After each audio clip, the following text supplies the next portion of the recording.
여러분들 누군가가 예수님 믿는 것의 유익이 무엇냐고 물어본다면 한 몇 분 정도 혹은 몇 시간 정도 설명하실 수 있을 것 같아요.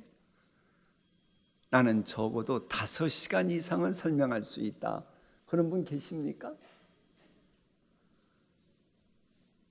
아니, 제가 근거도 없이 할 수 있냐고 물어보겠어요. 할 수 있으니까 하죠. 그럼 여러분, 예수님은 정말 사랑하십니까? 사랑하는 사람에 대해서 몇 분밖에 말하지 못한다면 그 제대로 사랑하는 겁니까? 쉬운 겁니까? 여러분, 이건 우리가 예수님에 대해서 좀 더 알아가면 돼요. 예수님은 오늘 지금 잠언서잖아요. 본래 이 지혜라고 하는 호크마라고 하는 말이 예수님을 계시하기 때문에 잠언 말씀이 정경이 될 수 있었던 겁니다. 그러니까 오늘 읽은 말씀만 봐도 예수님이 있는 게 이런 유익이 있구나, 그걸 깨닫는 시간 됐으면 좋겠어요. 자, 그러면 오늘 지혜가 호크마라고 하는 히브리어가 예수님 가리킨다라고 했으니 그 지혜라는 말 대신에 예수님 소리 넣어서 지혜가 예수님이 부르지 아니하느냐, 소리를 높이지 아니하느냐, 이렇게 말씀하십니다. 그러면 예수님이 지혜가 어디에서 우리를 부릅니까? 그가 길가의 높은 곳과 내거리에 서며 성문것과 문호기와 여러 출입하는 문에서 불러 이르되. 높은 곳에서 말하면 멀리 소리가 퍼져나가지요. 이처럼 높은 곳은 성경에서 하나님이 계신 집을 말합니다. 그러니까 하나님이 계신 집은 교회를 말하지요. 하나님이 계신 곳이니까 그럼 높은 곳은 올라가야 되는 겁니다. 그래, 우리가 교회에서 우리 예수님이 여러분을 부르시는 겁니다. 그러니까 여러분 여기 오신 거 있지요. 여러분은 제대로 몰랐을지라도 우리 예수님이 여러분 부르셔서 여러분의 영혼이 이곳으로 이끄신 줄 믿으시기 바랍니다. 우리 주님이 부르셔서 우리가 이곳에 온 겁니다. 여러분, 우리가 지혜를 얻기 위해서는 하늘 보좌로 올라가야 합니다. 올라가 독수리같이, 그런 찬양도 있습니다마는 소년이라도 주변에 보면 피곤하고 장정처럼 힘 있는 사람도, 스펙 좋은 사람도, 전문가들도 나가 뻥뻥 놀아 떨어지는 그런 시대고, 아무리 그래도 내가 은혜의 보좌 앞에 나가면 새 힘을 얻게 됩니다. 그것을 우리 지혜이신 주님이 허락하시는 겁니다. 그래서 젊은 사자조차도 그야말로 궁핍하여 줄일지라도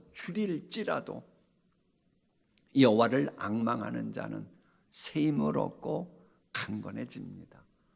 그걸 누가 합니까? 우리 지혜이신 우리 예수님이 그렇게 하실 수 있는 묘수가 많으신 겁니다. 그래서 주님이 여러분을 지금도 부르고 계신 거예요. 자, 그런가 하면 지혜는 길가의 높은 곳과 어디에 서며 내거리에 서며, 내거리가 어디예요? 사거리. 많은 사람이 오가는 곳을 성경은 내거리라고 말합니다. 그러니까 우리가 정말로 지혜를 얻고 싶으면 사람들 많이 있는 곳을 피하면 안 됩니다. 그러니까 교회 오면 어떻게든지 여러분들이 모인 자치단체 같은 것도 참여해야 되고요. 이걸 우리가 놓치면 안 됩니다. 그래서 이제 나중에 읽게 될 겁니다만은 어리석은 자는 무리에게서 스스로 나뉘거니와, 그런 말씀이 있어요. 그러니까 여러분이 어떤 모임에 그 모임 피곤한데 갈까 말까 고민할 때 하나님한테 물어봐요. 하나님, 갈까요 말까요? 그럴 때 하나님이 무리에게서 스스로 나뉘는 자는 자기 소욕을 따르는 자라, 그 말씀이 나오면 일단 가세요. 그런데 그 자리인데 불과 혹은 물이 어찌 하나를 이루겠으며, 그 말씀 나오면 가지 않으시면 되고, 그런 건 우리가 하나님 앞에 기도를 해야 돼요. 분명한 것은 사람 만나는 거 두려워하지 말고, 고독 즐기지 말고, 인간관계를 잘 해야 합니다. 그러면서 기도 생활까지 하면서 하나님과의 관계를 풀어갈 때에 우리 주님이 주시고자 하는 그런 복된 것을 내 것으로 만들 수가 있는 거예요. 그래서 사실 이것은 이 칼 바르트라고 하는 사람이 한 유명한 말 기억하시죠? 하나님은 성경책과 매스컴을 통해서 하나님의 음성을 들려주신다. 그러니까는 이 본문에 있는 것처럼 지혜가 내 거리에 서서 부른다. 이건 우리에게 너무나도 중요한 말씀입니다. 그래 우리 신앙생활의 모델이신 예수님 역시도요, 많은 사람들이 모인 곳에서 말씀하셨잖아요. 우리 함께 읽어볼까요? 예수께서 대답하시되 내가 드러내놓고 세상에 말하였노라. 모든 유대인들이 모이는 회당과 성전에서 항상 가르쳤고 은밀하게는 아무것도 말하지 아니하였거늘. 우리 예수님 보세요. 사람이 많은 곳에서 이렇게 우리를 부르셨습니다. 그래 잠언은 지혜는 내 거리에서 부른다라고 했습니다. 그런가 하면 지혜는 성문 곁에서 우리를 부릅니다. 성문 곁과 문어기와 여러 출입하는 문에서 불러 이르되, 여기서 성문 곁 출입하는 문, 이런 건 뭘 말하는 거예요? 옛날 같으면 시장 같은 데를 말하는 겁니다. 시장에 사람들이 얼마나 많습니까? 그런데 거기에서 우리가 지혜를 얻어야 돼요. 이 말씀 가지고 대박 친 사람들이 스타벅스입니다. 맥도날드입니다. 그 사람들은 뭘 하나 가게 문을 열 때도 그저 열지 않습니다. 성문곳 문역 위에 서서 여기에 몇 명이 지나가나 안 가나 그거 다 설문조사하고, 그리고 가게를 열든지 말든지 결정하는 거 모르셨어요? 그냥 됐어요, 뭐 기도하시면 돼요. 분명한 건 뭐냐? 지혜는 많은 사람이 있는 가운데서 부르는 겁니다. 여러분, 심포지움이라고 하는 말 들어보셨죠? 심포지움이란 말 여러분의 자녀들, 손주들이 나 여기 심포지움 갔다 올게요 하잖아요. 그 말이 뭐냐 그러면 그리스 헬라어인데, 이게 바로 사람들이 모인 곳에서 어떤 토론이나 어떤 주제를 가지고 더 심도 있게 지혜를 끌어당기는 겁니다. 그래 여러분, 플라톤의 향연이라고 하는 작품 아시죠? 아니 이분들은 연세 드셔도 몰라도 여러분들은 대답해야 되는 거 아니에요? 우리 셀라는 들어보셨잖아요. 사회 공부 시간에 수능 시험 볼 때 다 외우셨으면서 모르는 척 하시는데, 이 플라톤의 향연 역시도 그런 겁니다. 그 이가톤이라고 하는 작가가 수상했다. 우리나라 한강이라고 하는 여인이 노벨 평화상 받고 나서 지금 축하를 합니까 안 합니까? 해요? 예, 어쨌거나 이가톤이라고 하는 작가가 수상을 하자 축하 잔치를 벌이는 겁니다. 거기에서 되어지는 것을 다룬 작품이 플라톤의 향연이에요. 이건 일종의 심포지움인데, 그것의 핵심은 뭐예요? 사람들이 모인 가운데서 그런 겁니다. 이 포럼이란 말 들어보시죠? 포럼이라고 하는 거 역시도 그건 로마어인데, 역시도 사람들이 모인 가운데에 지혜로운 혹은 정치적인 경제적인 논쟁 같은 거 하는 거예요.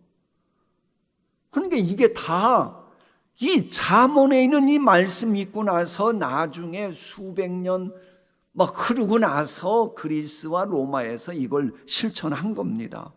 그러니까 우리가 잊지 말아야 돼요. 성문격과 문여기와 여러 출입하는 문에서 불러 아랜다. 이걸 좀 더 요약하면 사람들이 많이 모이는 시장, 우리 같으면 대중집회.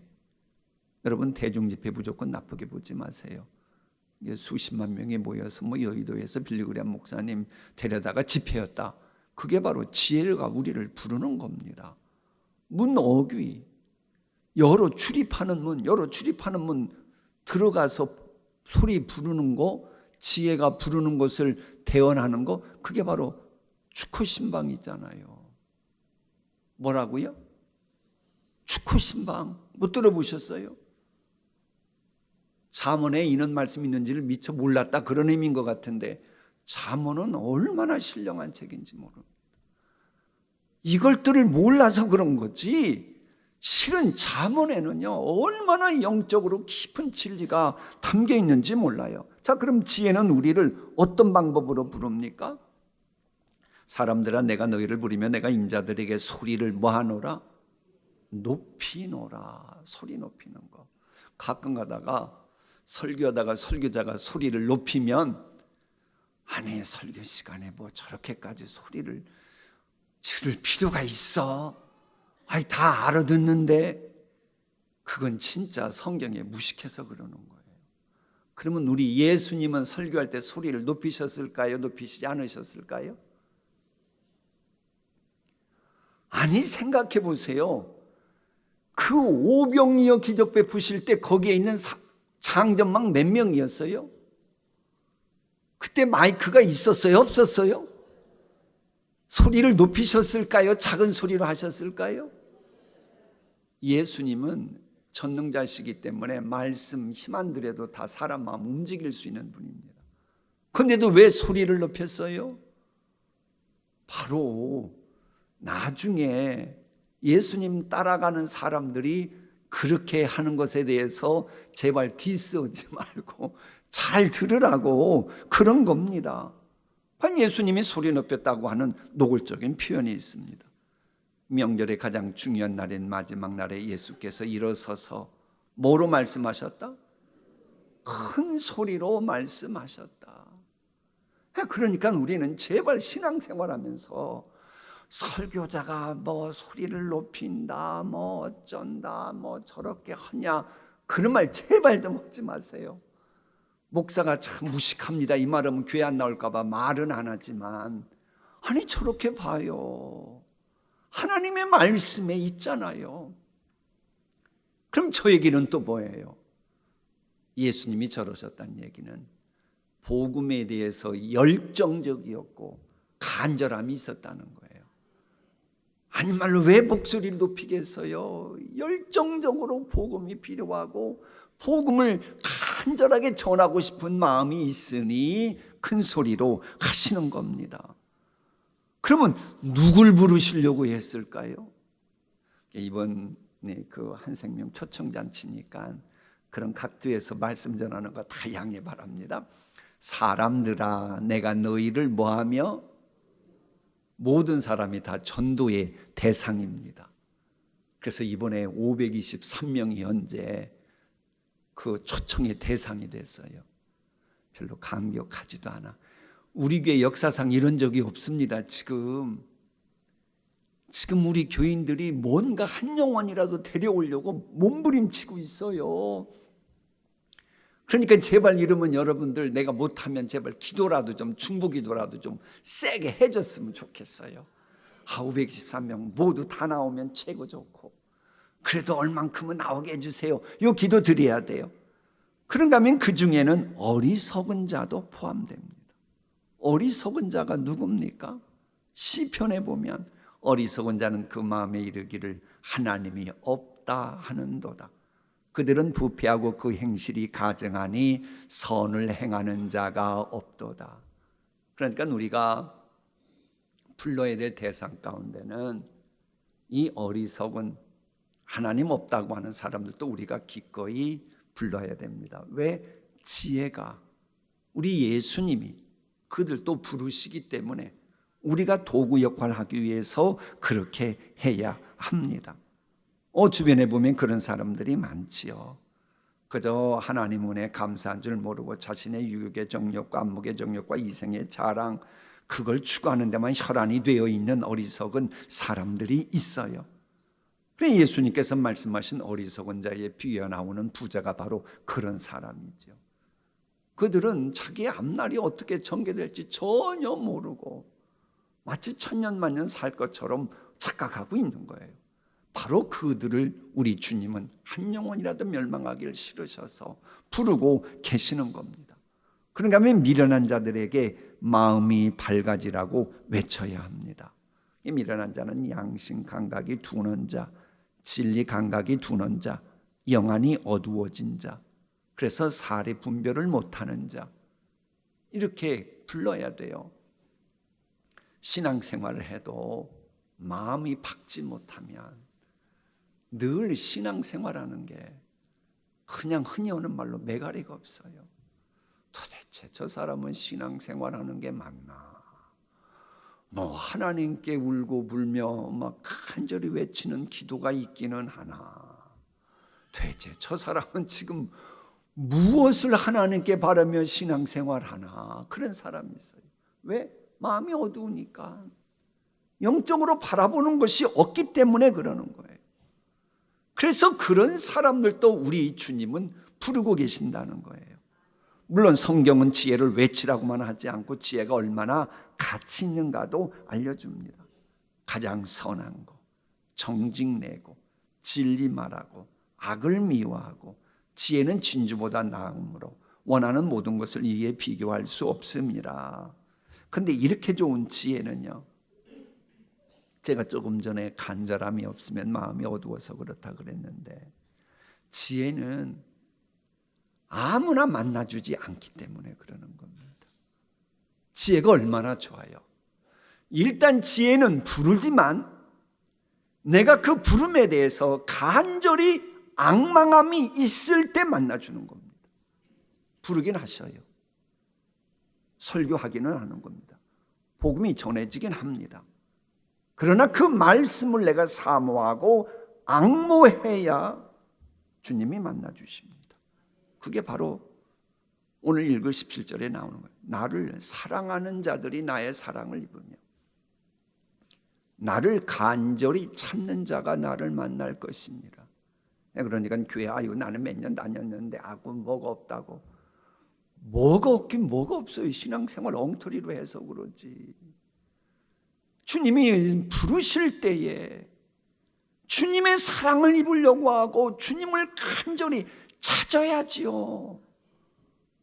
아니, 문을 두드려야지요. 찾을 때까지 찾아야지요. 내가 얻을 때까지 구해야지요. 이게 없으면 신앙생활해도 도대체가 영 열매가 없는 거예요. 얼렁뚱땅 쉽게 이 살아가려는 넓은 길 택한 사람은 그건 지혜가 아니고 오히려 성경은 음녀에게 미혹된 어리석은 자라고 말합니다. 오늘 우리가 이제 지금 잠언 8장만 얘기했습니다만은 음녀에게 미혹된 어리석은 사람 이야기는 잠언 7장에 나와요.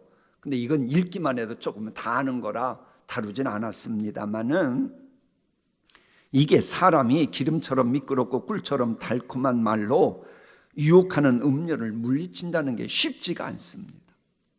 우리가 죄악을 피하고 미혹됨을 경계한다고 해도 우리는 여전히 불안하잖아요. 또 불안전하잖아요. 내가 요시 그러나 보자. 아무리 그래 봐요. 그러나 그게 되지 않습니다. 사람이란 존재는. 내가 좀 힘이 들어도 좁은 길을 찾고 좁은 문을 찾고 그리고 좁은 문으로 들어가려고 하는 간절함이 있어야 됩니다. 그래서 기도 같은 거 할 때는요, 진짜 온 마음을 다해 해야 됩니다. 이 좁은 길 좁은 문 택하는 그 지혜는 뭐가 있냐? 부귀가 있고 재물도 있고 의도 있고, 그러기 때문에 지혜의 사랑을 입는 사람이 복된 사람입니다. 그러니까 여러분이 사랑하는 자녀들이 부귀 누리길 원합니까? 그저 기도만 하지 말고 지금까지 말했던 지혜가 부르는 장소 같은 거, 가르침 같은 거 있잖아요. 그것을 그들이 찾도록 해야 됩니다.